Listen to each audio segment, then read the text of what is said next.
வணக்கம் தலைமைகளே. இன்றைக்கு ஜூன் மாதம் 10ஆம் தேதி புதன்கிழமை. தொடர்ச்சியா இஸ்ரேலை பற்றி பேசும்போது இந்த அரபியர்கள் பயங்கரவாதத்தை பற்றி கண்டித்து பேச வேண்டியதாக இருந்தது.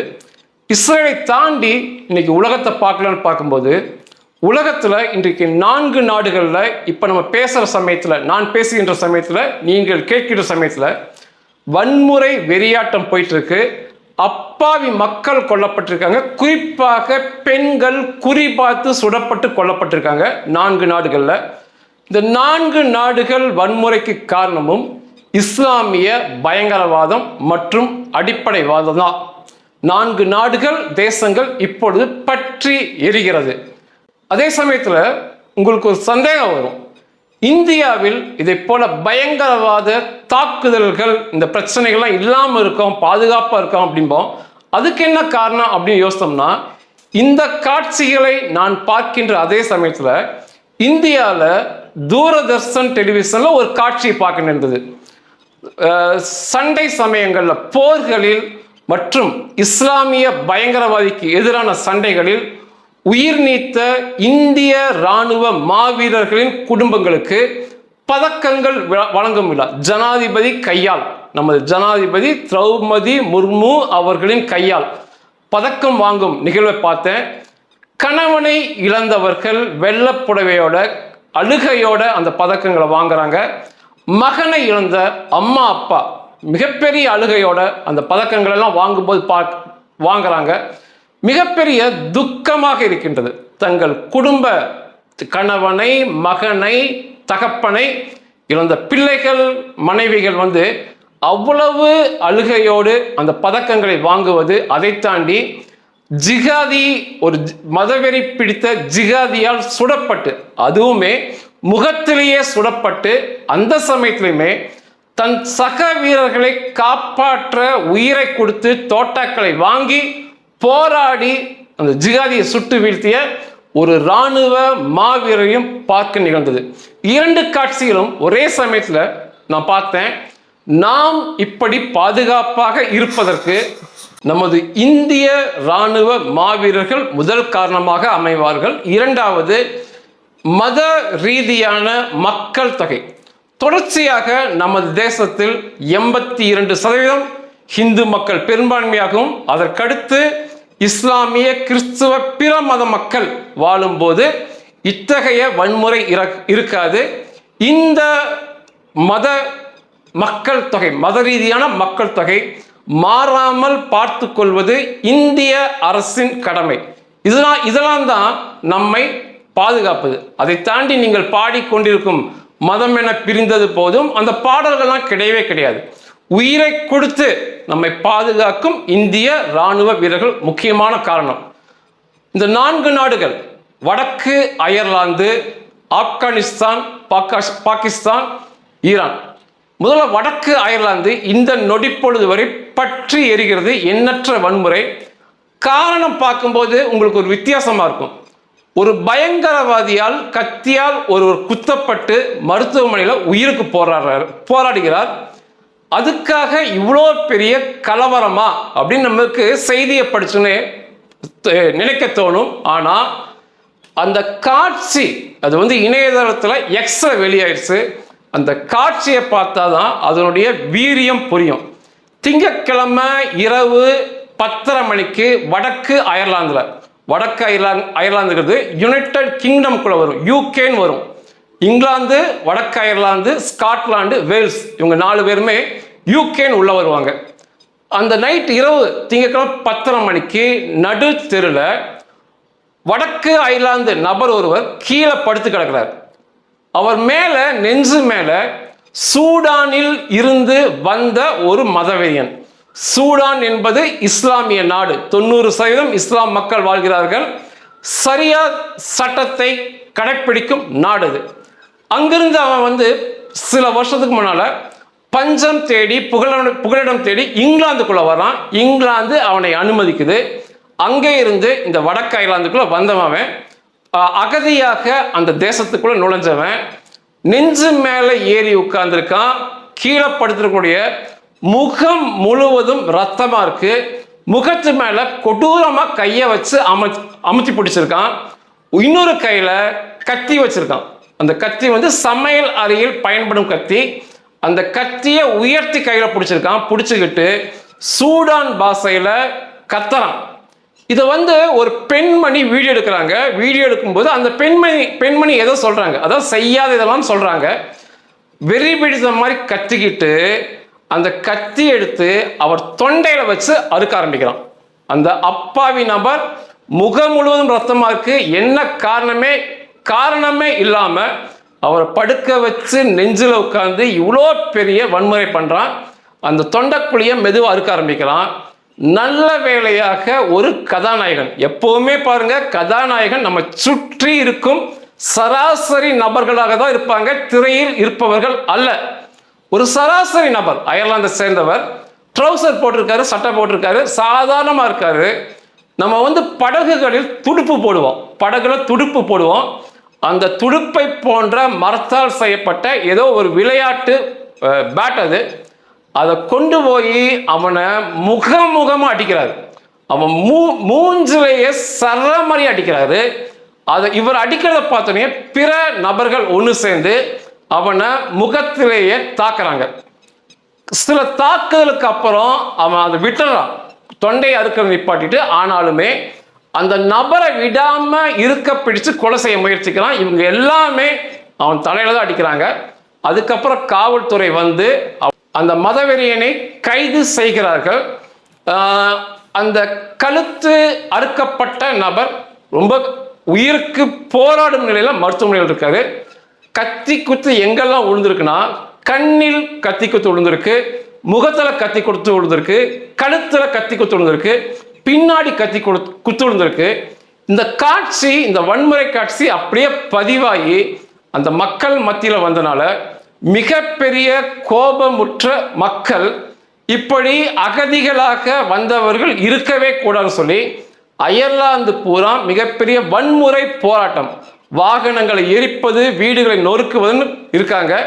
அதை தாண்டி முகமூடி அணிந்த அயர்லாந்து இளைஞர்கள் நூற்றுக்கணக்காக ஒன்று சேர்ந்து இந்த புகலிடம் தேடி வந்தவங்க யாரெல்லாம் இருக்காங்கன்னு பார்த்து அவர்களை அடித்து விரட்டிட்டு இருக்காங்க. மிகப்பெரிய வன்முறை காட்சி. இந்த வன்முறையை விட அவன் வந்து ஒரு சக மனிதனை ரத்த கலரையா வச்சு, முகம் முழுவதும் ரத்த கலரையா வச்சு, கண்களில் கத்தியாலாம் குத்திக்கிட்டு, அதுக்கப்புறம் சர்வசாதாரணமா தொண்டை அறுக்கிறான். அப்படின்னா இவனெல்லாம் என்ன பிறவினை சேர்க்கிறது? இவன மனித பிறவியும் அல்ல, மிருக பிறவியும் இல்லை, அதற்கு கீழான இழி பிறவிகள். நான் எப்பவுமே சொல்லுவேன், அடிப்படை சித்தாந்தத்தை மாற்ற வேண்டும் சொல்லி. எங்கோ இருக்கும் பிரச்சனைக்காக எங்கோ இருந்து வந்தவன் அந்த நாட்டு மக்களை இப்படி படுகொலை செய்வது ஏற்றுக்கொள்ள முடியாது. இது வந்து வடக்கு அயர்லாந்தில் நடக்கிற சம்பவம். இந்த நொடி வரைக்கும் அந்த வன்முறை அங்கே போயிட்டு இருக்கு. அதை தாண்டி ஆப்கானிஸ்தான், அந்த ஆப்கானிஸ்தான் வீடியோ பதிவுமை இன்றைக்கு தான் வந்துகிட்டு இருக்கு. ஏதோ உடைகளில் அவர்கள், ஆப்கானிஸ்தானுமே இஸ்லாமிய நாடு, சரியா சட்டம் பின்பற்றும் நாடு, உடைகளில் சிறிது பிழை இருந்தது என்ற காரணத்துக்காக 12க்கும் மேற்பட்ட ஆப்கான் பெண்கள், சிறு வயது பெண்கள் கைது செய்யப்பட்டு ஜெயிலுக்கு போயிருக்காங்க. அதை கண்டித்து அந்த பெண்கள், இத்தனைக்குமே புர்கா போட்டு முகத்தை மூடிக்கொண்டு தான் அந்த போராட்டத்துக்கு தெருவுக்கு வந்து போராடுறாங்க. சின்ன பிள்ளைக்காக சிறையான்னு சொல்லி போராடும் போது காக்கா குருவியை சுடுவது போல அந்த முல்லாக்கள், அந்த தாலிபான் என்னும் மூடர் கூடும், அவனை போல ஒரு முட்டாளை நான் பார்த்ததே இல்லை. மூடர்கள் சரமரியாக குறிபார்த்து இயந்திர துப்பாக்கிகளால அந்த போராட்டம் நடத்தும் பெண்களை நோக்கி சுடுறாங்க. அந்த துப்பாக்கி குண்டு சத்தம் நமக்கு கேட்டுக்கிட்டே இருக்கு அந்த வீடியோவில். அதை தாண்டி மிகப்பெரிய தடி, ஆளுயர தடியை வச்சுக்கிட்டு பெண்களை இழுத்து கீழே போட்டு சரமரி அடிக்கிறானுங்க. மிக கொடூரமாக அந்த பெண்களின் போராட்டத்தை அந்த கோமாளி கூட்டம், தாலிபான் கூட்டம் ஒடுக்குவதை இன்னைக்கு ஓடுற வீடியோவில், ஆப்கான் வீடியோவில் பார்க்க முடியுது. கொடூரமாக அந்த பெண்களின் சத்தம் ஒடுக்கப்பட்டதுங்க. மிக பரிதாபமாக இருந்துச்சு. அதை தாண்டி நம்ம பாகிஸ்தான் வந்தோம்னா, பாகிஸ்தான் ஆக்கிரமிப்பு காஷ்மீரில் உள்ள மக்கள் தங்களுடைய பரிதாபமான வறுமையான வாழ்க்கையை நினைத்து, அதிலுமே குறிப்பாக உணவுப் பொருளான மாவு மிக விலை உயர்ந்து விட்டது. தண்ணீர் பிரச்சனையாக இருக்கிறதுன்னு சொல்லி போராடிய காரணத்திற்காக ஒரு சவ ஊர்வலத்துல கண்ணை மூடி துப்பாக்கி சூடு நடத்தினதுல சம்பவ இடத்துலயே 30 பேருக்கு மேல பலியாயிருக்காங்க. அப்பாவி மக்கள். பாகிஸ்தான் ராணுவம் சுட்டதுல அதை தாண்டி பள்ளி எண்ணிக்கை போயிட்டு இருக்கு. அன்றைக்கு நடந்த ஜாலியன் வாலாபாக் படுகொலையை இது அப்படியே நினைவுபடுத்துது. முதல் தகவல், அந்த இடத்துல 30 பேருக்கு மேல சுட்டிருக்கிறானுங்க. அந்த வெறி பிடித்த கோலை பேடி பாகிஸ்தான் ராணுவம், பன்றி ராணுவம். அதை தாண்டி பள்ளி எண்ணிக்கை போகுது. சாப்பாடு பொருள் கிடைக்கல, எங்களுக்கு மாவு விலை அதிகமாக இருக்கு, தண்ணீர் கிடைக்கலன்னு போராடினா அதுக்கு வலிய தன்மை ஒழிய அந்த பயங்கரவாத நாடு அதை விட்டு போராடிய அந்த அப்பாவி, இத்தனைக்கும் அவர்களும் இஸ்லாமியர்கள் தான், ஜாலியன் வாலாபாக் படுகொலை போன்று கொடூரமாக தொடர்ச்சியாக சுட்டு கொன்று அந்த போராட்டத்தை ஒடுக்கியது நிச்சயமாக வன்மையாக கண்டிக்கத்தக்க செயல். இவ்வளோ பெரிய வெறியாட்டத்தை பாகிஸ்தான் பண்ணியிருக்கானுங்க, பாகிஸ்தான் ராணுவம் பண்ணியிருக்கு. உலக அரங்கில் ட்ரம்ப்போ இந்த ஐரோப்பாவோ எந்தவித பெரிதாக கண்டித்தது போல தெரியல.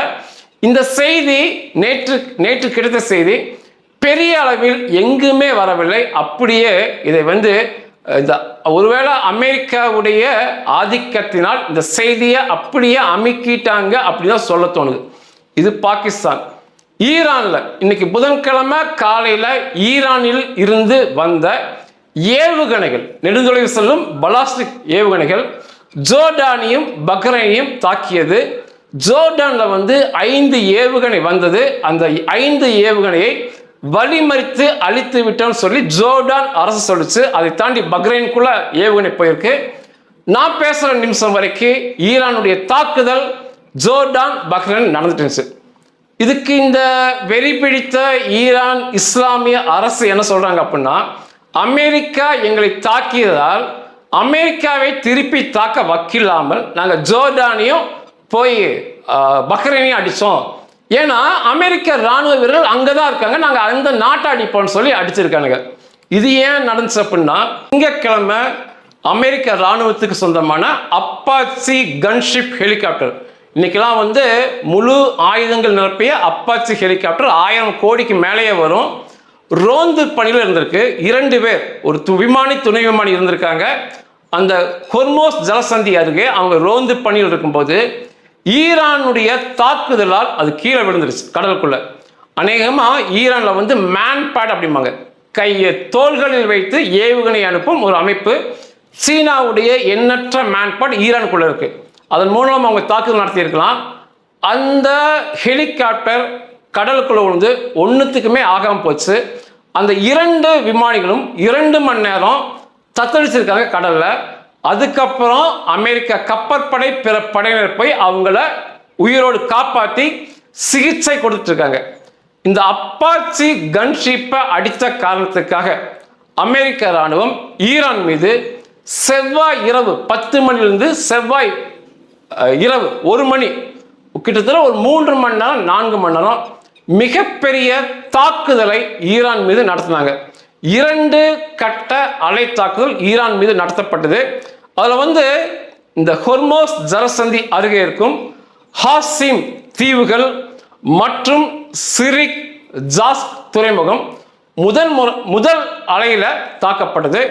திரும்ப 2வது அலையில அதே ஜாஸ் துறைமுகம் மற்றும் பந்தார் அப்பாஸ் துறைமுகங்கள் இவை கணிசமாக கடுமையாக அமெரிக்க படைகளால் தொடர் தாக்குதலுக்கு உள்ளாயிட்டு, அதுக்கப்புறம் தாக்குதலை நாங்கள் நிறுத்தி விட்டோம் சொல்லி அமெரிக்கா அறிவிச்சாங்க. ஒரு 4 மணி நேரம் கடுமையான தாக்குதல் நடத்தினாங்க. அதற்கு பதிலடியாக தான் நான் முதல்ல சொன்ன ஜோர்டான் மற்றும் பஹ்ரைன் மீது ஈரான் ஏவுகணையை அனுப்பி எந்தவித குறிக்கோளும் இல்லாமல் அப்பாவி மக்களை நோக்கி ஏவுகணையை அனுப்பியது. இந்த நொடி வரைக்கும் அந்த பிரச்சனை அங்கே போயிட்டு இருக்குது. 4 நாடுகள் பார்க்குறீங்க. இஸ்ரேல் தான் ஒருவேளை வன்முறை செய்கிறார்கள் உங்களுக்கு நினைக்க தோணும். இன்னைக்கு இஸ்ரேலை மறைச்சுக்கிட்டு இந்த 4 பகுதியை பார்த்தீங்கன்னா 4மே இஸ்லாமிய பயங்கரவாதம், இஸ்லாமிய அடிப்படைவாதத்தில் தான் இந்த பிரச்சனைகள். அப்பாவி பெண்கள், அப்பாவி மக்கள் குருவிகளைப் போல சுடப்படுவது, தாக்கப்படுவது இஸ்லாமிய அரபிய அடிப்படை வாதங்கள் தான். நிச்சயமாக ஒன்று தெரிஞ்சுக்கணும், இதோ நீங்க மதம் என பிரிந்தது போதும், இனம் என பிரிந்தது போதுங்கிறதுனால நீங்க பாதுகாப்பா வாழ்றீங்கிற அர்த்தம்லாம் கிடையவே கிடையாது. நம்மை பாதுகாப்பது இந்த இந்திய இராணுவ மாவீரர்கள், உயிரை கொடுத்து போராடுபவர்கள் மற்றும் இந்து மக்கள் பெரும்பான்மையாக வாழும் மத ரீதியான மக்கள் தொகை 82% மேல இந்து மக்கள் அதிகமாக வாழ்வதால் தான் இஸ்லாமிய மக்களும் கிறிஸ்தவ மக்களும் பிற மக்களும் பாதுகாப்பாக வாழ்கிறார்கள் சொல்லி நான் 100க்கு 1000% அழுத்தம் திருத்தமாக சொல்வேன். அதே சமயத்தில் ஈரானை பார்க்கும்போது அமெரிக்கா அடித்தால் நாங்கள் திருப்பி தாக்குவோம் சொல்லி தொடர்ச்சியாக ஈரான் தாக்கிட்டு இருக்காங்க. அவங்க கிட்ட போய் நான் பேச்சுவார்த்தை நடத்தி அதன் மூலமாக அவர்கள் பயந்து என்னிடம் யுரேனியத்தை கொடுத்து விடுவார்கள் என்று அமெரிக்க அதிபர் ட்ரம்ப் சொல்வது, அவரையும் ஏமாற்றிக் கொள்கிறார், இஸ்ரேலையும் ஏமாற்றுகிறார் என்று அர்த்தம். இது அவருக்கு எந்த பிரச்சனையுமே இல்லை. பிற்காலத்தில் இஸ்ரேல் தேசத்துக்கும் மொத்த இஸ்ரேலிய யூத மக்களுக்கும் மிகப்பெரிய பிரச்சனையாக வரும். ஆதலால் இந்த ட்ரம்பின் கோமாளி கூத்துகளை, கோமாளி ட்ரம்பை கண்டுகொள்ளாம அந்த ஈரானுடைய போக்கு, சர்வாதிகார போக்கு கண் முன்னால் தெரிகிறது. இஸ்ரேல் மிகப்பெரிய நடவடிக்கை ஈரான் மீது, இன்னும் சொல்ல போனா அங்க இருக்க அப்பாவி மக்களை வெளியே போங்கன்னு சொல்லிட்டு மொத்த ஈரானியும் அந்த யுரேனியத்தோட சேர்த்து அணுகுண்டுகளால் அழிப்பதுதான் மிகச்சிறந்தது இஸ்ரேலுக்கு மற்றும் உலகத்திற்கு. நன்றிகள்.